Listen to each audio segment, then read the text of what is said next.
சமூகத்தின் சமநிலை தவறும் போதெல்லாம்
குளத்தூரே நாரி போயிருக்கு.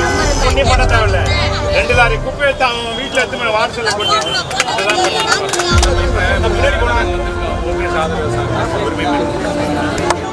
பார்த்தீங்கன்னாக்கா உங்களோட போராட்டம் வந்து இவ்வளோ நாள் வெயிட் பண்ண வேண்டிய வேலையே இல்லை. 2-3 நாள்லேயே வந்து அதனால் ஐயா கிட்ட சொல்லி ஓபிஎஸ் ஐயா கிட்ட சொல்லி இன்றைக்கி அறிக்கை விட்டுருந்தாமல் ஐயாவும் வந்து இப்போ முதல்வர் ஸ்டாலின் அவர்களை பேச சொல்லியிருக்கோம். இப்போ நாங்கள் போனதுக்கப்புறம் அந்த வேலை நடக்கும். அதனால் இந்த உங்களுக்காக நாங்கள் இந்த உரிமை மீட்பு குழு சார்பாக எந்த காலகட்டத்திலையும் உங்களுக்கு உறுதுணையாக நிற்போம். அதில் வந்து எந்த மாற்று கருத்து இல்லை. இன்னும் இப்போ விட்டாலும் உங்களை வந்து நாங்கள் விட மாட்டோம். எங்கள் கவர்மெண்ட் 2026 உங்களை ஒரே ஒரு ஆட்சி அமைச்ச முதல் கையெழுத்து உங்களுக்கு தான் இருக்கும். அதுக்கு நாங்கள் இந்த நேரத்தில் நான்